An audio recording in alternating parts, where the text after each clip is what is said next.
नमस्कार मित्रांनो, सकाळचे 6 वाजले. आपण चहा घेतलाय राम भरोसे हॉटेलला, गजानन मंदिर इथे.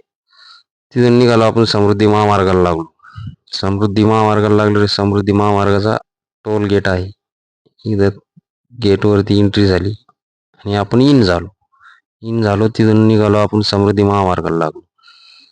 हे आमचे चालक आहेत, वामन भाऊ. हे आमच्या ऑफिसचे सर आहेत. हे आमचे बॉस आहे. तिथून आपण थोडं समोर निघालो समृद्धी महामार्गाला. पाठीमाग गेलो तर बघितलं सगळे एन्जॉय करत होते. चिल्ले पिल्ले वगैरे सगळे सर लोक नाचत होते. काहीच विषय नाही. आमचे वानखेडे सर तर जरा जास्त जोरात जोमात होते. त्यांनी एकल्याने डान्स चालू केला सैराट गाण्यावरती, झिंग झिंग झिंगाट. काय मग शिर्डी एक्झिटला आम्ही एक्झिट केला. नाश्त्यासाठी थांबायचं होतं. नाश्त्यासाठी थांबलो. सगळे गाडीच्या खाली उतरले. वॉचमॅन मामा होते. आमच्या हॉटेलमध्ये स्वागत आहे असं म्हणत होते.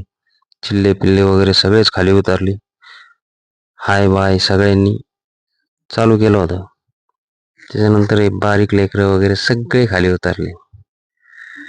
ही आमची रिद्धी आहे.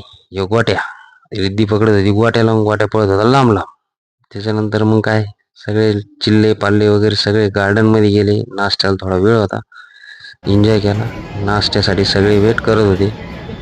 हे आमचे ड्रायव्हर साहेब इकडे साईडला बसलेले होते. आपण मागेला मसाला डोसा एकच नंबर होता. तिथून निघालो आपण भंडारदऱ्याच्या दिशेने. हे आमचे वामन भाऊ चालक. यांनी टाकला गिअर आणि निघालो आम्ही भंडारदऱ्याच्या दिशेने. हे आमचा पप्या समोर बसला होता मोबाईल खेळत. हे डगू पण असल्यामुळे सगळे समोर बसायचं म्हणत होते. हवा लागत होती मस्त. त्याच्यामुळे काही विषय नाही. आम्ही घोटी एक्झिट केला आणि तिथे वॉशरूमसाठी थांबलो. मग हे दोन भाई लोक हे चालले होते रस्त्याच्या ह्या कडीच्या त्या कडीला. त्यांना ओव्हरटेक मारून आलो भंडारदरा डॅमला. तिथे खूप गर्दी असल्यामुळं आमची गाडी सोडली नाही. त्याच्यामुळे आलो आम्ही रंधा वॉटरफॉलला. तिथे थोडा एन्जॉय केला, बघितलं वगैरे नजारा. तिथून निघालो आम्ही परतीच्या प्रवासाला. चला भेटू उद्याच्या ब्लॉगमध्ये. हे दोन भाई लोक होते.